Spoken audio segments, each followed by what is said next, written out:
massive protests in France against a new COVID-19 health pass. Wildfires still burn out of control in Greece as thousands flee. And Taliban groups captured the Serang city in the southwest of Afghanistan. Hello and welcome to TeleSUR. I'm Jose Daniel Lopez in Quito, Ecuador, and this is from the south. Hundreds of protesters have taken to the streets across France on Saturday for the fourth weekend in a row to rally against a new health pass. From Monday, the health pass will be needed to eat in a restaurant or enjoy a drink in a cafe, both indoors or on a terrace. It will be obligatory in inter-city transport, including high-speed trains and domestic flights. Also will not be needed on metro systems and suburban transports. The new rules, endorsed by President Emmanuel Macron, make it obligatory to have either a full course of vaccination against COVID-19, be in possession of a negative test, or be recently recovered from the virus to enjoy common day activities. I am a father, and I want to keep the freedom to protect my child from this vaccine. The virus has not reached him, and he's not part of the age group for which this kind of virus is to be feared. And therefore, we want to keep this freedom to protect our children. And I am also here for that. The raging wildfires in Greece have killed a volunteer firefighter in a blaze threatening Athens' most important national park. Over 1,000 people have been evacuated by ferries from a seaside village and beaches on the island of Evia, popular with holidaymakers and campers, after flames from a massive wildfire burning for days cut off all other means of escape. For the third consecutive day, Greece's firefighting forces have been stretched to the limit. The government has appealed for help through the European Union's emergency support system, and firefighters and aircraft have arrived from France, Ukraine, Cyprus, Croatia, Sweden, and Israel.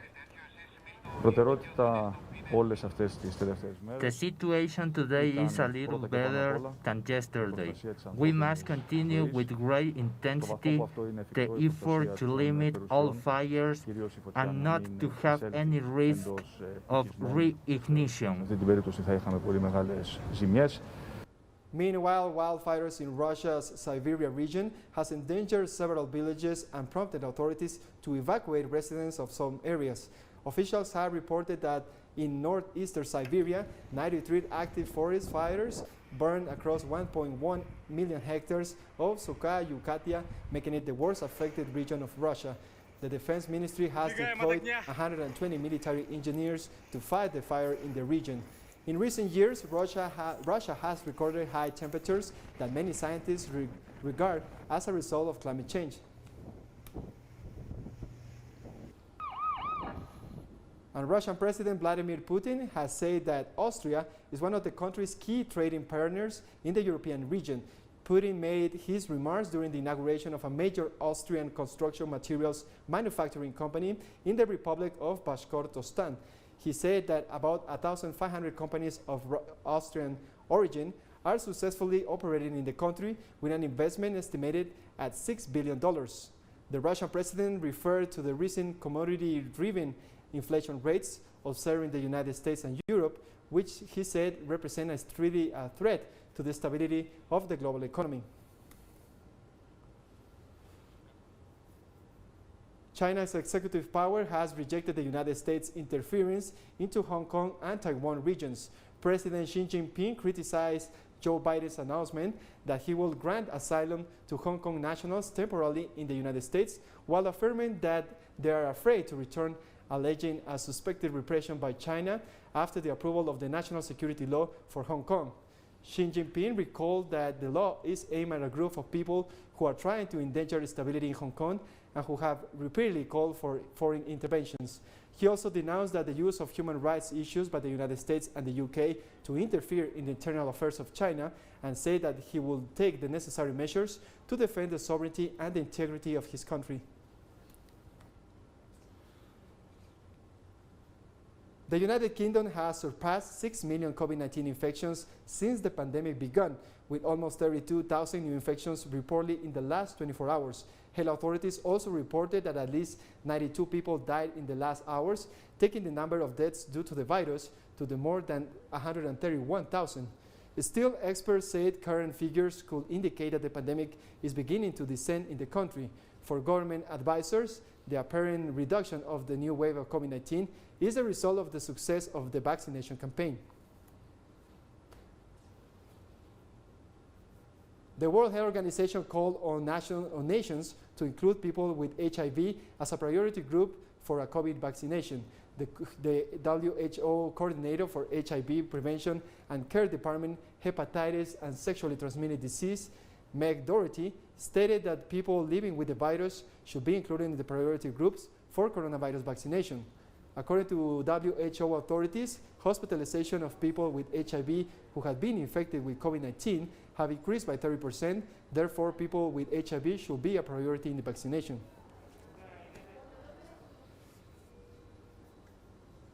In the United States, Louisiana's chief public health officer has announced that about 1% of the state's entire population has become infected with COVID-19 over the past 2 weeks. For the fourth date, Louisiana set new coronavirus hospitalization records. The State Department of Health reported 2,421 people were in hospitals around the state with COVID-19, with more than 8 times the number hospitalized at the beginning of July. Louisiana has confirmed thousands of new coronavirus cases each day, driven by the highly contagious Delta variant. According to data from the U.S. Center for Disease Control and Prevention, Louisiana is averaging 653 COVID-19 infections for every 100,000 residents. From Children's Hospital in New Orleans, the Delta variant is affecting children at a greater rate than during the for the amount of COVID that circulates in our communities.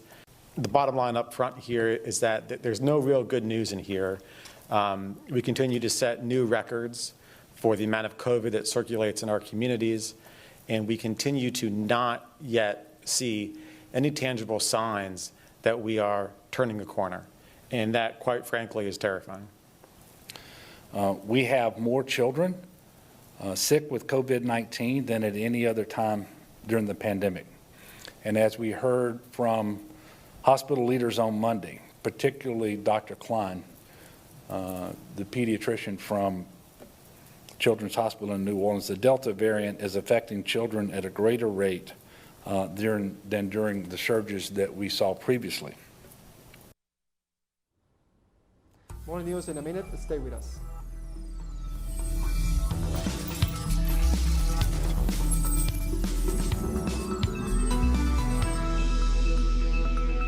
Welcome back. The Federation of University Students of Ecuador has announced that it will join a national demonstration to demand Guillermo Lazo's government to establish a fuel price control system. On Twitter, the Federation announced it's going to participate in the mobilization planned for next August 11th, along with several social organizations. They will demand the elimination of decrees which allow the arbitrary increase of fuel prices at the national level. The increase in fuel prices results from a fluctuation ban system established by the previous administration of Lenín Moreno, and the new president, Guillermo Lazo, has decided to maintain it despite the social discontent. Bolivian President Luis Arce has sent a message calling for unity during the honor session of the Legislative Assembly to celebrate 160 years of the Bolivian independence. This event found Bolivia in a different position from the previous de facto government administration, when the economic and health situation was critical, in addition to being plagued by acts of corruption. The country is currently facing the COVID-19 pandemic and working towards economic reactivation. President Arce recalled the achievements of former President Evo Morales during his presidential term. Evo Morales' leadership, we started our democratic and cultural revolution. We nationalized our strategic natural resources. We made economy access previously exported stay in Bolivia. We redistributed the wealth with our productive social economic model. President Arce also talked about the social and economic progress during his administration. On the other hand, through the state budget approved in this assembly, we determined to restore public investment to his leading role as the engine of the Bolivian economy. And today our national government is investing $4 billion. Panamanian and Colombian officials have agreed to restrict the growing flow of migrants, mainly Cubans and Haitians, from crossing the Darien Gap that marks the border between the two countries. The foreign ministers of both nations say that they will announce a target number for migrants limit next week. The figure will be determined at the meeting in Colombia due to take place on Monday between both countries' security and immigration officials.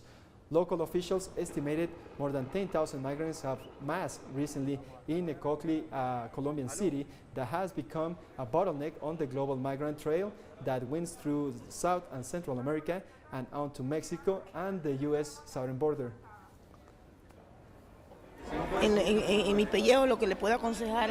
In my experience, what I can tell people is not to do it. I did it, but those who haven't done it thinks it's something else. And make people tell you that so you don't do it. I advise people not to come. Don't go through there. It is the most terrible thing in the world. In Brazil, the head of the Senate and National Electoral Congress, Rodrigo Pacheco, said that President Jair Bolsonaro's proposal to change from electronic to paper voting for the next presidential elections would not proceed. Pacheco claimed the proposal to modify the constitution and introduce the printed vote promoted by Bolsonaro's allies have already been voted down by a wide margin in a special commission. In recent weeks, President Bolsonaro has stated that if the current system of electronic ballot boxes is not changed for the printed vote, he will not accept the electoral results. The head of the Brazilian Senate said that anyone who advocates for democratic setbacks or calls for suspending the elections in 2022 will be branded by the people and the history as an enemy of the nation. The President of Mexico, Andrés Manuel López Obrador, has reiterated his request for the resignation of the Electoral Court's judges as a first step towards the reorganization of the institution. López Obrador highlighted the importance of generating a reform to the country's electoral institutions. However, the head of the state said that he will not mediate in the conflict in the Electoral Tribunal because it is an autonomous institution. He recalled that the problem must be solved by judges themselves.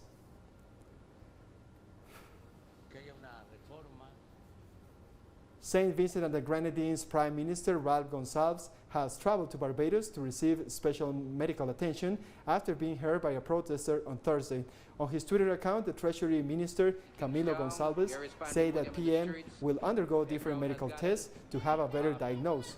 On Thursday night, law enforcement arrested a woman suspected of assault and attempted assassination. The Prime Minister was injured in the head after being hit with a stone at an entrance of Parliament building while several people were protesting against new anti-COVID-19 measures. Government Senator Julian Francis said the investigations will continue.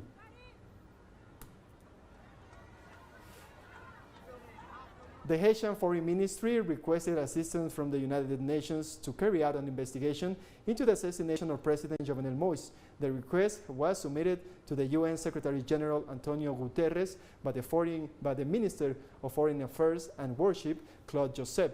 The Haitian Foreign Ministry considers that the assassination of the president and the attack that injured the First Lady, Martine Moïse, is qualified as an international crime because of the alleged participation of foreign individuals in the planning, financing, and execution of the act. So far, the Haitian National Police arrested dozens of people, including 18 Colombian mercenaries and several Haitian nationals. Peru's President Pedro Castillo has received the first dose of China's Sinopharm COVID-19 vaccine on the opening day of the fourth vaccination program that started in capital Lima. Castillo's vaccination coincided with the beginning of the mass application of the Sinopharm vaccine to the general population. The president assured that his government will give an absolute priority to the vaccination programs. Currently, the vaccine is open for application in Lima. People aged 28 to 34 are eligible to receive the first dose, while people above 35 are able to receive the second one. Currently, 5.7 million people have been vaccinated with the full two-dose course, or some 17% of the nation's population. About 2.5 million people have received only the first dose so far. It is time to guarantee health. I came to be vaccinated with this vaccine, the Sinopharm, because I have faith not only in this vaccine, but also in all vaccines.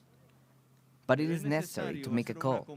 I call upon all the brothers, all the Peruvians, so that we prioritize this right to health, the right to life. And we have more stories coming up after one last break, so stay tuned.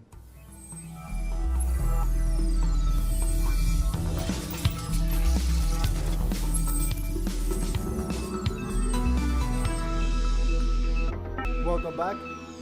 Taliban groups have captured their first provincial capital in a blow to the Afghan government, which loses ground in the fight against the rebels. The city of Saranj is the latest acquisition of the armed opposition that launched a major offensive along with the departure of United States troops from the country. The city was claimed to have been taken without a fight by the deputy mayor, who confirmed that the fall of Saranj in Taliban hands. Afghan ambassador to the United Nations, Ghulam Iskasi, condemned violence after the UN Security Council meeting that addressed the country's highly intensified and increased conflict between the government and the opposition organization. Informed the Council about grave human rights violations in Afghanistan happening. We see the Taliban in area they're capturing, their summary killings, executions, as well as chopping of hands, stoning to death, and very egregious, the graphic of which would be very difficult to even show here to the media. These are violations of international human rights law, international humanitarian laws, and some of these will amount to war crime. So we expect the Council to step in and take immediate action. The United Nations envoy to Afghanistan, Deborah Lyons, warns the country is heading toward catastrophe as she calls on the Taliban to cease fire on major cities immediately. We have an opportunity to demonstrate the commitment of the UN Security Council and the regional and international community that you represent to prevent Afghanistan from descending into a situation of catastrophe so serious that it would have few, if any, parallels in this century. To attack urban areas is to knowingly inflict enormous harm and cause massive civilian casualties. Nonetheless, the threatening of large urban areas appears to be a strategic decision by the Taliban, who have accepted the likely carnage that will ensue. Afghanistan National Security and Defense Forces are defending these cities. But this defense will also undoubtedly cause civilian casualties. The UN Security Council has called for a ceasefire between Israel and Lebanon amid rising tensions in the common border. The UN peacekeeping mission's head in Lebanon, Stefano Del Col, urged the Lebanese and Israeli armed forces to use the coordination mechanisms between the three parties to avoid an escalation of violence. Del Col chaired a meeting with officers from both sides and urged them to find ways to strengthen border security. Several people have been injured during the attack. Local authorities have asked residents of northern Galilee to stay inside their bomb shelters until further notice. Concerned about the escalatory developments, including rocket fire into Israel and airstrikes and artillery fire in response across the Blue Line in recent days. We call on all parties to exercise utmost restraint and maintain stability. Lebanon cannot afford another crisis. It is paramount that all actors involved avoid actions that could further heighten tensions and lead to miscalculation. UNIFIL's head of mission and force commander, Major General Stefano Del Col, is in direct contact with the parties. He calls on everyone to immediately cease fire. This is a very dangerous situation with escalatory actions seen on both sides over the past 2 days. Israel has conducted an overnight airstrike in Gaza that damaged olive trees. The olive trees function on a socio-economic level. It is a source of income for farmers and provides security for further generations to ensure that they will have consistent income as well. Olive trees carry more than an economic significance in the lives of Palestinians. They are not only just like any other trees, they are symbolic of Palestinians' attachment to their land because of the trees are drought resistant and grow under poor soil conditions. They represent Palestinian resistance and resilience. My children and I were sleeping in the house, and suddenly we heard the pounding and the rockets. And we came here running and found the leaves destroyed and the land also. We did nothing against them, and the situation is calm since the last war. Even the resistance did not do anything towards them. And in other news, Cuba remains a world sports power with a memorable performance at the Tokyo 2020 Olympic Games. Despite traveling to Tokyo Olympic Games with its third smallest sports delegation in the last 60 years, Cuba has already improved its results achieved 4 years ago in Rio 2016. Cuban athletes have won 13 medals, including 6 gold, 3 silver, and 4 bronze medals, with boxing as the sport in which athletes have obtained the best performance. Mijail Lopez is among Cuba's medal winners, who won his 4th consecutive gold medal in Greco-Roman wrestling at the Olympic Games. With this, we come to the end of this news brief. And remember, you can find this and many other stories, as always, in our website at telesurenglish.net. And join us on social media, Facebook, Twitter, and Instagram. For TeleSUR English, I'm Jose Daniel Lopez. Thank you for watching.